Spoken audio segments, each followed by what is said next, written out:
have our groups, ready, fire, aim, like we need to figure out what we're gonna do. We just put our hands up and we say, we're doing the Lemur Center. So we first met with Janice in class from the Lemur Center, and she informed us that this year was the Lemur Center's 50th anniversary. Since we were student athletes at Duke, we decided that we should use our resources by promoting the Lemur Center at one of our lacrosse games. And Ashton, who's also in our group, is a member of the women's soccer team, so she would be able to kind of manage that day for us. We took a big focus on how we can get the information about the Lemur Center and the fact that they're celebrating the 50th anniversary to Duke's campus, and we used our game versus University of Virginia and the men's game versus Syracuse as a focal point for how we want to spread the word. So originally went to Game Ops and cleared it with them that we could advertise for the Lemur Center at the Duke lacrosse games, men's and women's. So once we got it all cleared, we started advertising that we were going to have this awesome event. We met with Xavier from the marketing team here at Duke to sort of clear everything of what we were allowed to do, what we weren't allowed to do. So many different people stopping by to see the Lemur stuff, like learn more about the center, and so it was definitely a successful way to get word out about the Lemur Center. Things on the table like brochures and pamphlets and even pictures that the Lemurs had painted themselves. It was really successful. We had a lot of people sign up for the raffle, and we also even had one of our classmates, Bronson, wear the Lemur costume. When you think of love, do you think of pain? You can tell me what you see. I will choose what I believe. Hold on, darling. This body is yours. This body is yours and mine. Well, hold on, my darling. This mess was yours. Now your mess is mine.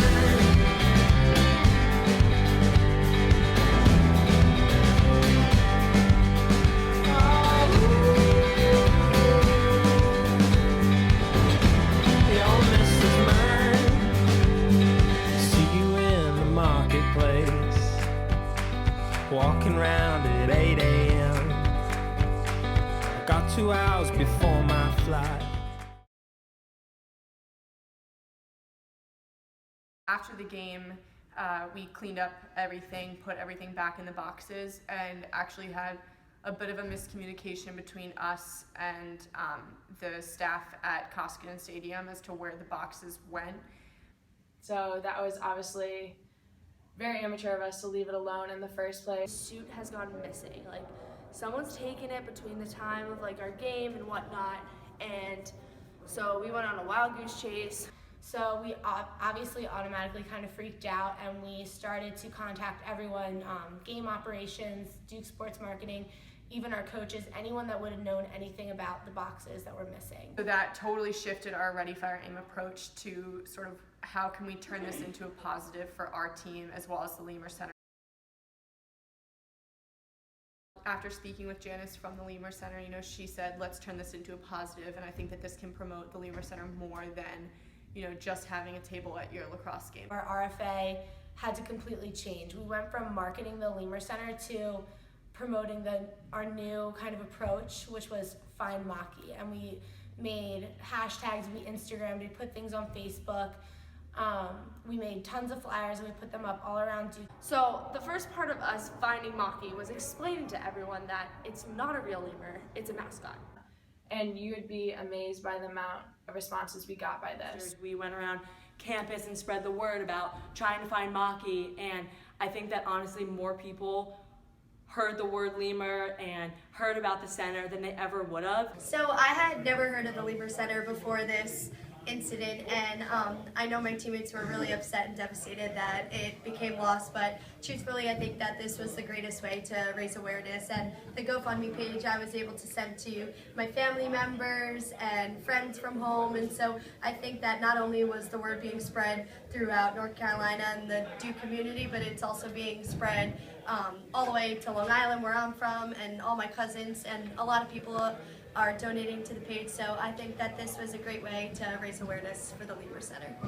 We made a GoFundMe to help raise money, not only to, help them with buy a new lemur costume, but also just in general with the Lemur Center's 50th year anniversary this year being a huge event. Any proceeds that people donated, we would donate those right to the Lemur Center. And I think one thing that we really challenge everyone in this class to recognize is that Ready, Fire, Aim, it's relevant. Like, we initially went into this project thinking, okay, this is something that we have to do for a class. This is something we're hopefully trying to get an A on. But then it became like shit, this is something that we fucked up. We could probably cut the swearing, but we messed up, and we have to, this is something that it went from like, okay, this is an assignment, to like, we're committed to this. Like, this is something that we have to solve and we have to resolve. I think that we also did a really good job of coming together as a team in the face of adversity. All in all, we learned that using our resources, and although our initial plan may have failed or didn't work out as planned, what we did as our next steps in order to create a new Ready, Fire, Aim approach ended up benefiting us more than our initial plan would have if it had worked out. By losing Maki, then we had to kind of come up with another way to market the Lemur Center that would actually spread to a lot more people. So it really spiraled our project forward, which was amazing. We were able to make more awareness out of something, not less. And I think that's really commendable, and I'm really impressed by how our group handled the situation. Through advertising to find Maki and creating the hashtag and creating pages on Facebook, I think that we took Ready, Fire, Aim to a new level and really made a not so great situation into an amazing way for us to advertise for the Lemur Center. I think in losing Maki, we really learned about the importance of Ready, Fire, Aim, and we realize what it means to be accountable for your actions and what you need to do to communicate better with others, to take responsibility for something that you've done. Although an incredible misfortune, we think that we've honestly generated more attention by creating our Find Maki campaign and Bring Back Our Lemur hashtag campaign than we would have just having done that single event at our game. I also think that it's important to keep a positive outlook, keep moving forward, and to realize the connections that you have at hand. I think our work with Janice and Chris at the Lemur Center has been really revealing about the importance of keeping a good relationship, being honest, being truthful. I think Carl has been so supportive, and I think one thing that we really challenge everyone in this class to recognize is that Ready, Fire, Aim, it's relevant. We initially went into this project thinking, okay, this is something that we have to do for a class. This is something we're hopefully trying to get an A on. But then it became like shit, this is something that we fucked up. We could probably cut the swearing, but we messed up, and we have to, this is something that it went from okay, this is an assignment, to we're committed to this. This is something that we have to solve and we have to resolve. And I think that type of passion and that type of excitement is relevant to what we would be as entrepreneurs. This is thinking that we have to, these mindsets we have to develop. And so I think we really implemented what we learned in class in this situation. We realized, having lost something, what we needed to do to be better entrepreneurs, to be better business people, to be better marketers. On Friday, April 22nd, we went over to the Lemur Center to meet with Janice to go over what she needed from us going forward, and in terms of what we owed the Lemur Center in general for losing the mascot costume. We decided that all of our donations from our GoFundMe, we would donate to them on May 7th, which is the last day of finals, so we would give it another 2 weeks to see as many donations that we could get as possible, and then we'll donate whatever that money is that we get by May 7th to the Lemur Center. We agreed that we would continue fundraising over the course of the summer and contribute any more donations that we've made over the summer in August when we come back to school in the fall.